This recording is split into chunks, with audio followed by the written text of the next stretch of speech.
Aí está a opinião pública a marcar presença aqui no nosso programa Mulheres em Foco. É sempre bom nós termos aqui outros pensamentos, outras ideias, porque é assim que nós podemos averiguar os assuntos com profundidade e sabermos o que é bom, o que é que não é bom, enfim. Digamos que com as opiniões nós podemos construir um bom tema, não é? Espremer ali o limão e saborearmos uma boa limonada. E muitas das vezes sermos também influenciadas. Tantas vezes o pessoal aí de Lisboa falou coisas que nos fez também pensar aqui no estúdio. Claro. Deram ali pontos que foram fundamentais para o nosso programa e às vezes até falam algumas coisas que dá para a gente inserir no novo tema que nós trazemos aqui também. É por isso que nós gostamos muito que eles deixem a sua participação. Sim. Muito bem. Agora nós vamos aqui para o check-in feminino, aquele momento que nós tratamos da nossa saúde. Esta semana aqui no programa Mulheres em Foco falámos já sobre a boca, sobre aquilo que nós confessamos, sobre o poder da palavra, também falámos sobre a língua, aquele músculo, lembra-se, aquele músculo que nunca se cansa. Então pensámos em trazer aqui uma especialista para falar sobre a língua. A língua é um órgão extremamente importante para muitas funções do nosso corpo, desde a alimentação até à respiração, é verdade. No entanto, algumas pessoas nascem com uma condição conhecida popularmente por língua presa, que dificulta, entre outros aspectos, a qualidade da fala. Nós estamos aqui com a doutora Catarina Pereira, que é fonoaudióloga, não é? Que é terapeuta da fala e que nos vai explicar um pouco sobre esta situação, sobre este assunto. Doutora, bem-vinda ao nosso programa há algum tempo, não é? Já faz um aninho, ainda há pouco, que já não vinha aqui. Agora, para falarmos deste músculo. Então, agora, o que é a língua presa? Ok. Muito obrigada por me terem aqui mais uma vez. A língua presa é uma condição, né, que acontece com muitas pessoas quando o frênulo lingual, que é esse fiozinho, essa pelinha que a gente tem embaixo da língua, ela fica presa ao assoalho da boca. Então, por isso que a condição é chamada de língua presa, né? Isso acontece com muitos indivíduos desde o nascimento.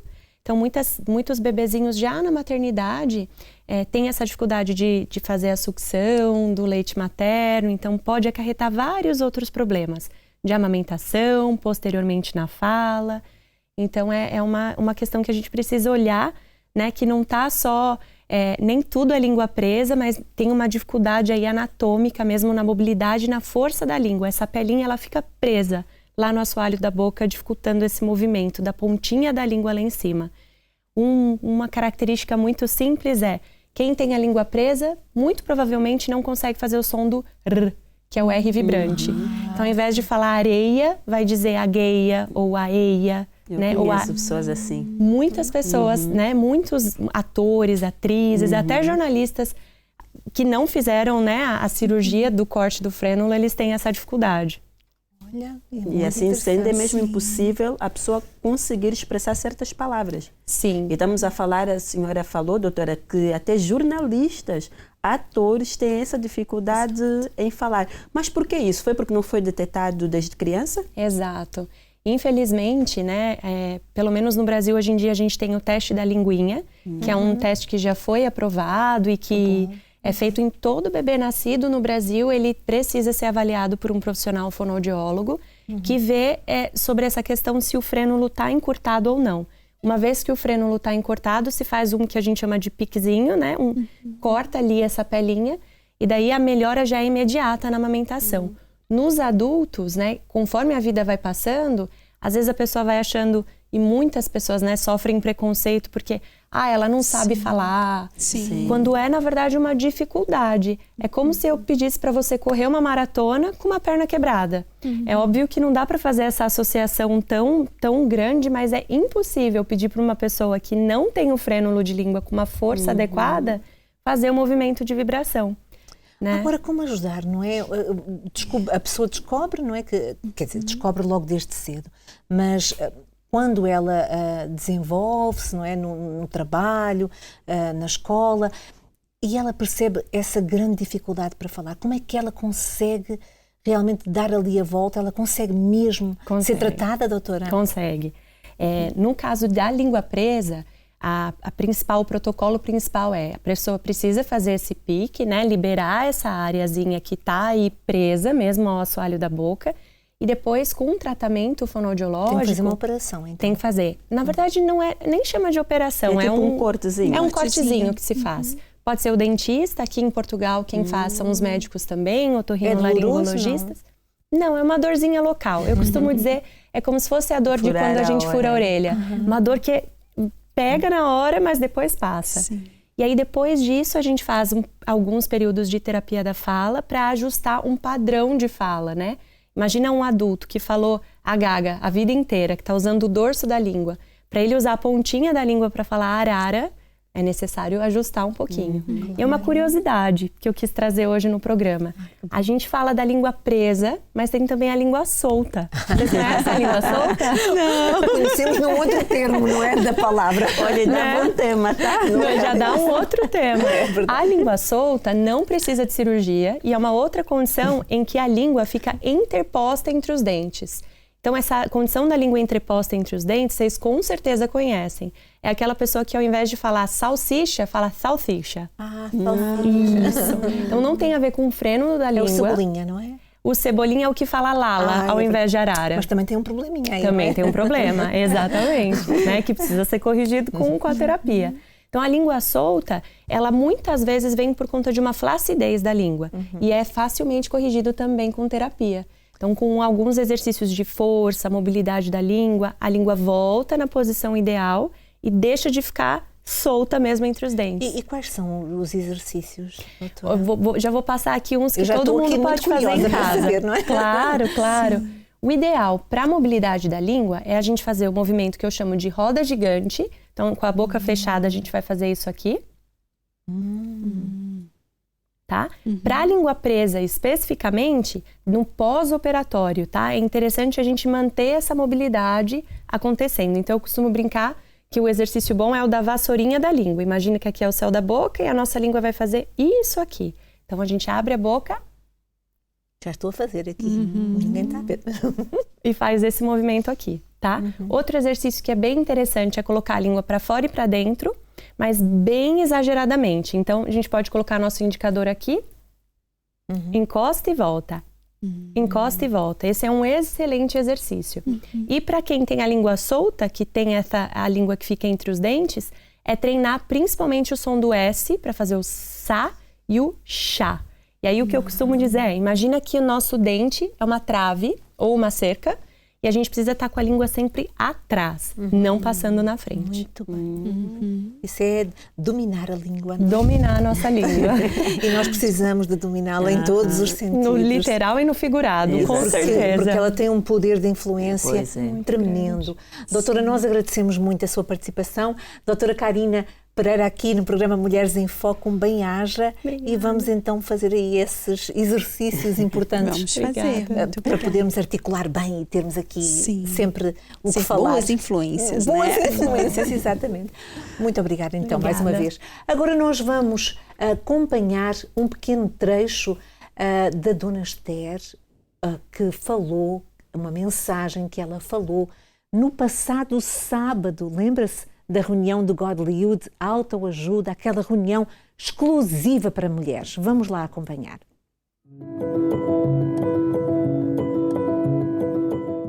O vazio que há no coração é a necessidade de ter a companhia de Deus. Então, ele tentou, por várias maneiras, ele levantou Abraão, Moisés, Davi, mas eles erraram também.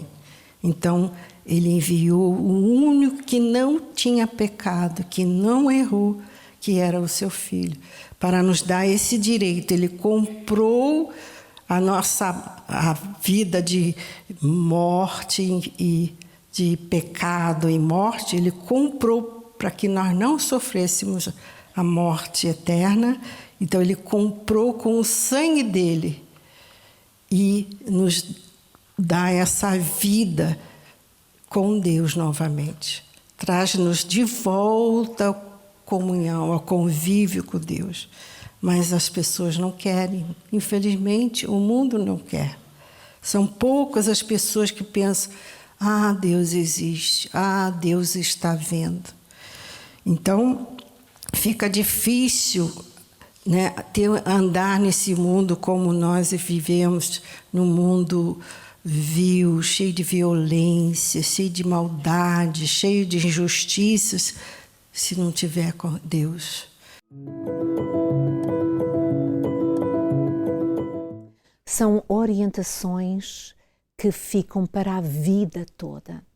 Essa reunião do Godlywood Autoajuda é uma reunião que acontece esporadicamente ao longo do ano, mas não devemos perdê-la de forma alguma.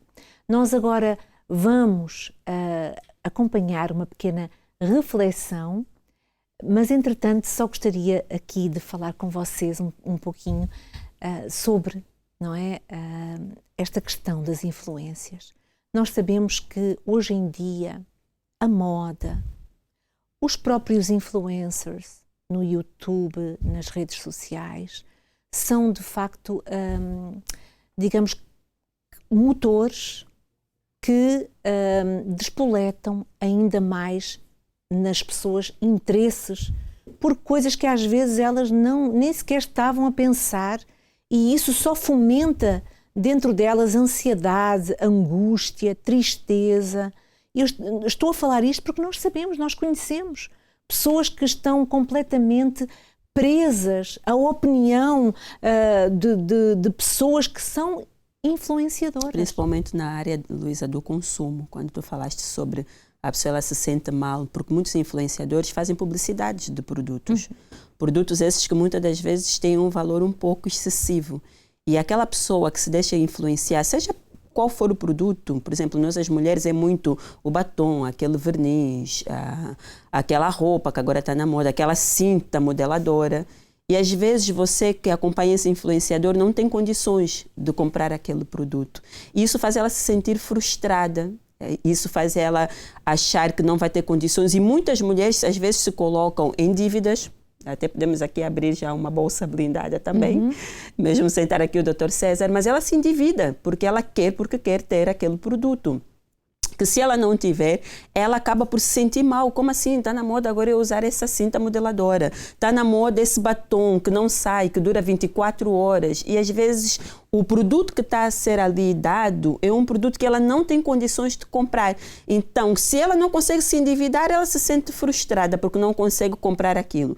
E muitas, infelizmente, por causa dessas influências, também são influenciadas a fazer, às vezes, coisas erradas para obter aquele produto. Patrícia, e nós temos também as novelas, né?